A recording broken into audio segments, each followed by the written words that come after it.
नमस्कार दोस्तों, मैं आनंद प्रकाश से एक बार फिर से आपका आपके अपने YouTube चैनल फिजिक्स टूल में हार्दिक अभिनंदन और स्वागत करता हूं और आशा करता हूं कि हमारी टीम द्वारा अपलोड किए गए वीडियो आपको लगातार समझ में आ रहे होंगे और आप उन्हें भली भांति देख भी रहे होंगे। इसी आशा और कामना के साथ एक बार फिर से मैं आपके सामने एक नया वीडियो लेकर के प्रस्तुत हूँ। एक नया वीडियो आपके सामने मैं लेकर के आया हूँ। और इससे पहले बच्चों मैं थोड़ी जानकारी देना चाहूँगा। आपने इससे पहले 25 भाग इस चीज़ के इस पार्ट के पढ़ लिए हैं, जिनमें अपने 25 भागों में अलग अलग प्रकार का जो अध्ययन हृदय की संरचना है और भी मानव तंत्र के रक्त परिसंचरण तंत्र है, रक्त है, उसका अलग अलग प्रकार से अध्ययन कर चुके हैं। तो जिसमें अपने अलग अलग प्रकार से पढ़ा है कि किस प्रकार से कौन सी चीज़ कहाँ काम आती है, और उसका डायग्राम भी अपने पढ़ चुके हैं कि किस प्रकार से उसको अपने डायग्राम को याद करना है। ये भी मैंने आपको बताया था, ठीक है ना।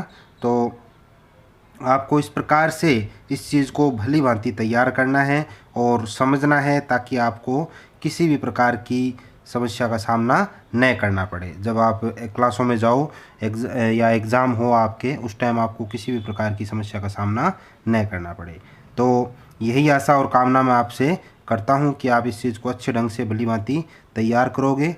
तो अब अपने इस पार्ट को आगे बढ़ाते हैं, आगे देखते हैं कि किस प्रकार से अपने इसमें क्या क्या चीज़ों का अपने अध्ययन करेंगे। हृदय की संरचना जो है उसके बारे में मैं आपको बता देना चाहूँगा कि इसमें ये जो पहले कुछ भाग कुछ जो इसकी थ्योरी है वो पढ़ चुके हैं कि किस प्रकार से इसका अपने कहाँ कहाँ पर कैसे यूज़ किया जाता है, कौन सा एसी वाल होता है, और किस प्रकार से वेंट्रिकुलर वाल या द्विविलन संरचना माइट्रल वाल कैसे काम करता है, इसका आज और अपने अध्ययन करते हैं। ठीक है, तो देखो आगे अपने इस पार्ट का आगे अध्ययन करते हैं। तो आगे लिखता हूँ मैं, यहाँ तक अपने पढ़ा है कि ये वेंट्रिकुलर या एवी वाल्व कहा जाता है। पार्ट नंबर 25 में यहाँ जो आप ऊपर आप देख पा रहे हो ये चीज़ अपने पढ़ चुके हैं। तो इसमें देखो बच्चों, दाहिनी तरफ के आगे लिखता हूँ मैं, दाहिनी तरफ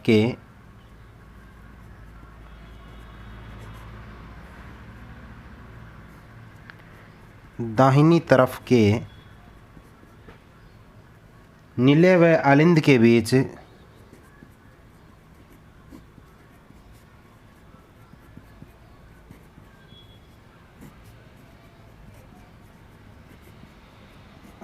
बीच में एक त्रिविलक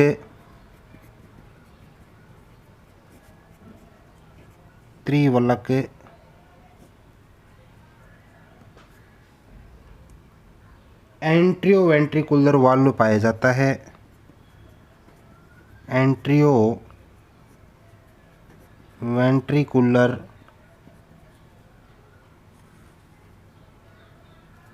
वाल्व पाया जाता है।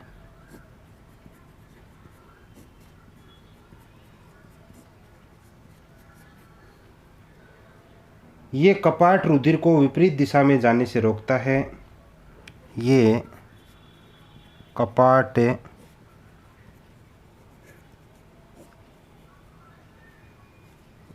रुधिर को लिखा है मैंने, ठीक है। कपाट रुधिर को आगे लिख देता हूँ, चलो ये लिख देता हूँ, रुधिर को विपरीत दिशा में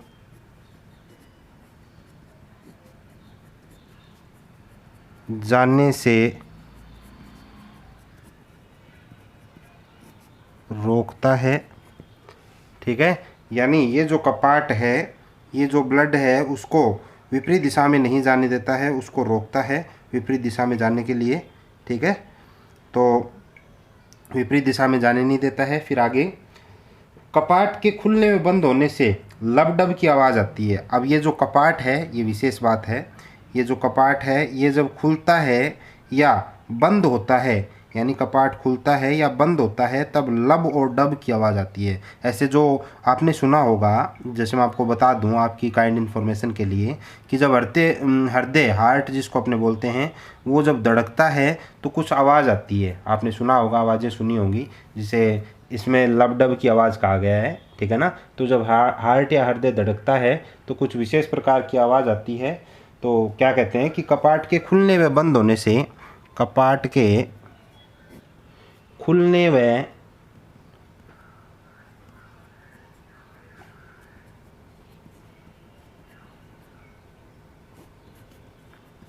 बंद होने से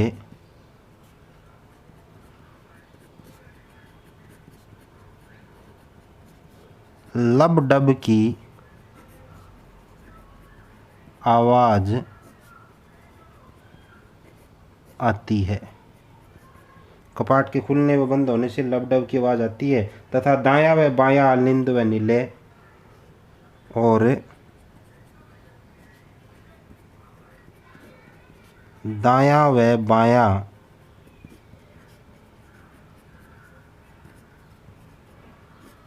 आलिंद व दायां व बायां आलिंद व नीले आपस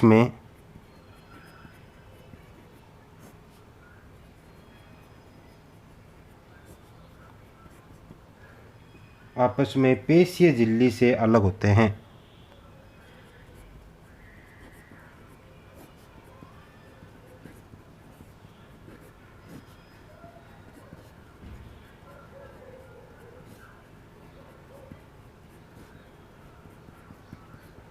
अलग होते हैं, पेशी झिल्ली से क्या होते हैं, अलग होते हैं। और आलिंद व नीले एक निश्चित तरीके से हमारे हृदय द्वारा विभिन्न भागों हृदय द्वारा जो विभिन्न पार्ट हैं, विभिन्न भागों को रक्त पहुंचाता है। ठीक है ना। तो आलिंद व नीले आलिंद व नीले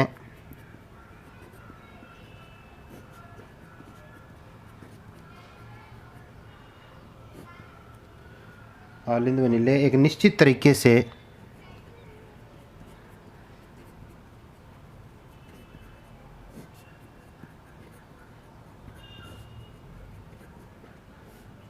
से हमारे हृदय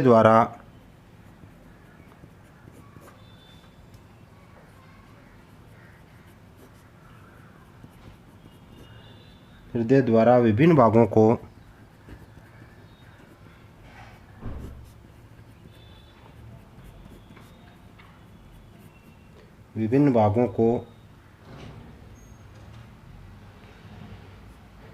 रक्त पहुंचाते हैं।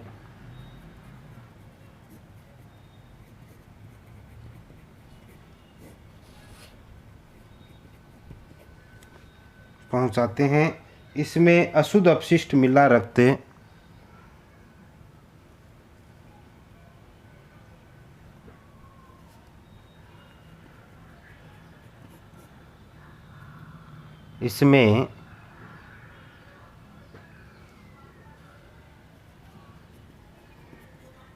अशुद्ध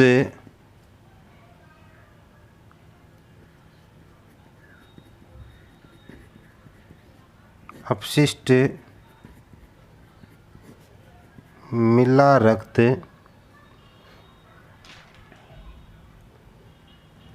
महाशिरा द्वारा दाएं आलिंद में आता है।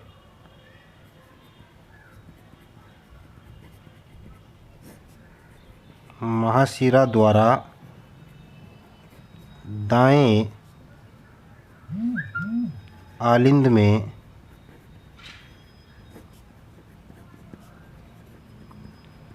आता है। दाएं आलिंद में आता है। ठीक है।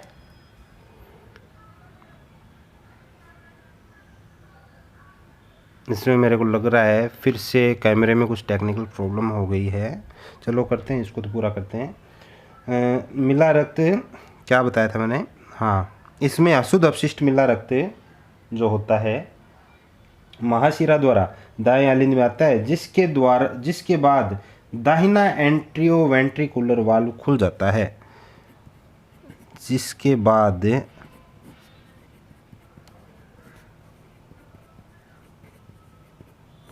दाहिना एंट्रियोवेंट्रिकुलर वाल्व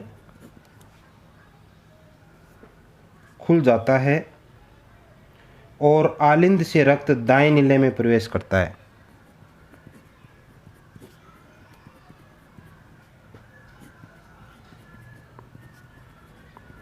और आलिंद से रक्त दाएं नीले में जाता है।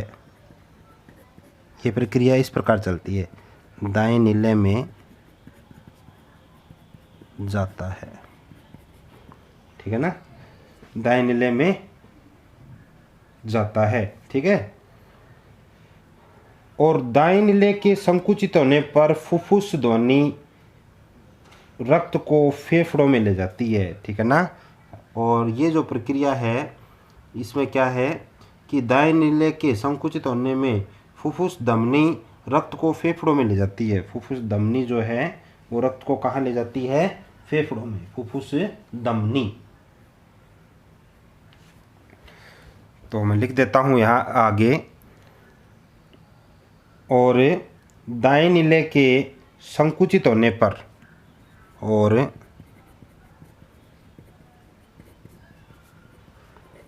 दाएं नीले के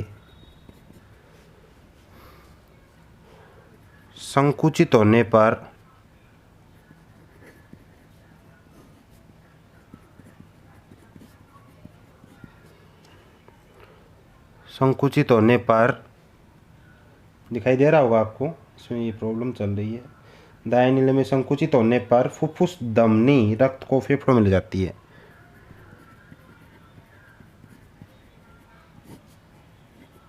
फुफ्फुस धमनी रक्त को फेफड़ों, ठीक है, दिख गया ना, ले जाती है। ये थोड़ा सा इधर कर देता हूँ, फेफड़ों में ले जाती है।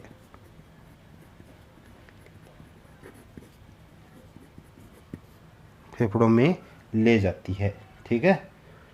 जिससे यह ऑक्सीकृत हो जाता है, वह साफ रक्त फुफ्फुस शिरा द्वारा बाएं आलिंद में आ जाता है। जिससे यह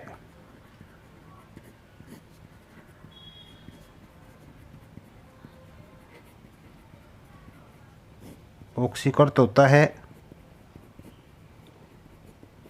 वह साफ, ठीक है ना, साफ रक्त जो है वो फुफ्फुस शिरा द्वारा, साफ रक्त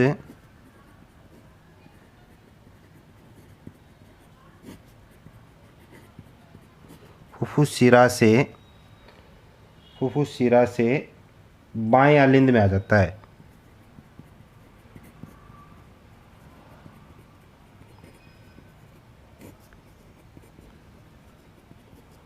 आ जाता है, ठीक है। जहाँ से बाएं एंट्रियोवेंट्रिकुलर वाल्व से होते हुए, जहाँ से बाएं एंट्रियोवेंट्रिकुलर वाल्व से होते हुए, जहाँ से बाएं एंट्रियोवेंट्रिकुलर वाल्व से होते हुए,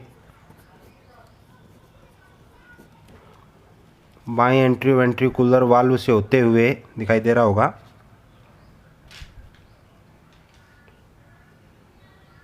ठीक है, दिख रहा है ना, बाएं नीले में प्रवेश करता है। बाएं नीले में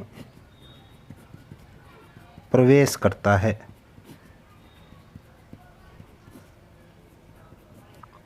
प्रवेश करता है, ठीक है। यह चक्कर लगातार चलता है, इसे ही हृदय चक्कर कहा जाता है, ठीक है। इससे ये चक्कर लगातार चलता है, इसे हृदय चक्कर कहते हैं। यानी हृदय का चक्कर इसी को कहते हैं। ये लगातार प्रक्रिया चलती है, इसे ही क्या कहते हैं? अपने हृदय चक्कर कहा जाता है, ठीक है ना।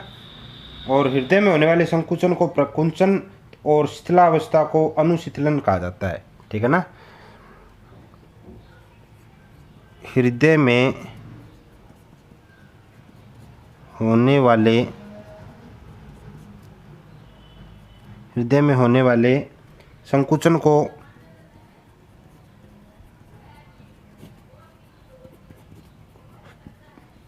प्रकुंचन व शिथिलावस्था को अनुशिथिलन व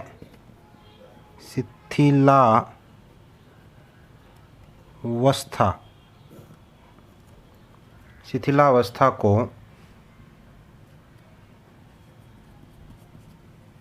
अनुशिथिलन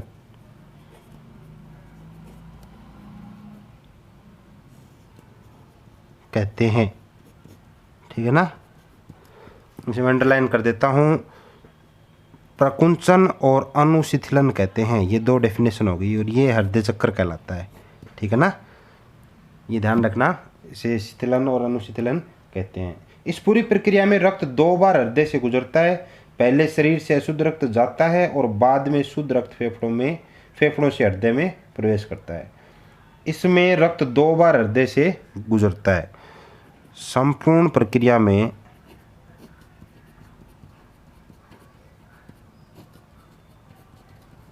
रक्त 2 बार, ध्यान देना इस बात पर, रक्त 2 बार हृदय से गुजरता है। हृदय से गुजरता है। ठीक है ना, पूरी प्रक्रिया में रक्त कितनी बार हृदय से गुजरता है? 2 बार हृदय से गुजरता है। पहले शरीर से अशुद्ध रक्त जाता है और बाद में शुद्ध रक्त फेफड़ों से हृदय में आता है। पहले शरीर से अशुद्ध रक्त जाता है। पहले शरीर से अशुद्ध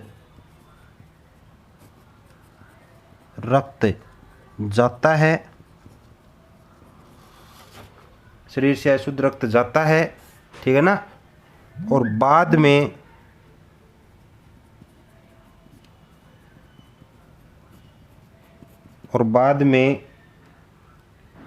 शुद्ध रक्त फेफड़ों से हृदय में आता है। बाद में शुद्ध रक्त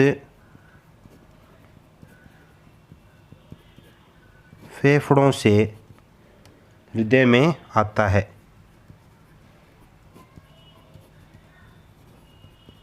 हृदय में आता है, ठीक है ना। तो ये इसकी प्रक्रिया होगी कि पहले 2 बार इसमें पूरी प्रक्रिया में जो ब्लड है वो गुजरता है। पहले तो क्या है कि शुद्ध जो है अशुद्ध रक्त है वो शरीर से अशुद्ध रक्त जाता है और बाद में शुद्ध रक्त फेफड़ों से हृदय में प्रवेश करता है या फिर आता है। ठीक है ना, तो इसमें आगे देखो। अब आगे देखो बच्चों, इसमें एक छोटी सी हेडिंग और है, द्विसंचरण, वो साथ में ही कर लेते हैं इसमें। ठीक है, द्विसंचरण, ताकि ये एक जो है ये पार्ट इसका पूरा हो जाए। द्विसंचरण, ठीक है। तो देखो द्विसंचरण में क्या है कि शुद्ध रक्त बाएं नीले से महाशिरा द्वारा वापस भेज दिया जाता है। शुद्ध रक्त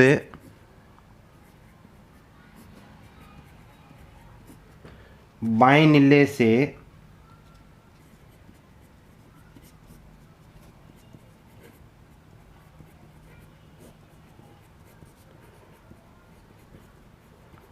महाशिरा द्वारा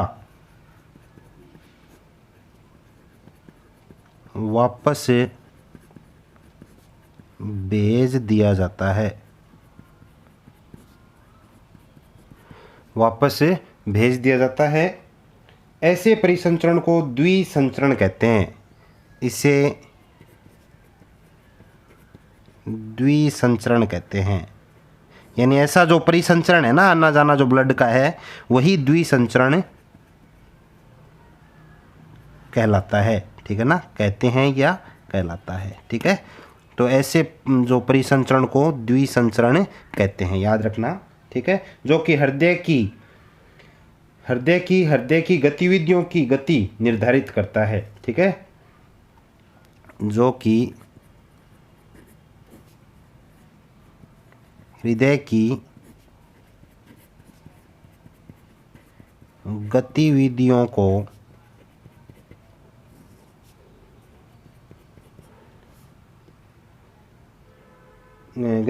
की गतिविधियों की गति निर्धारित करता है।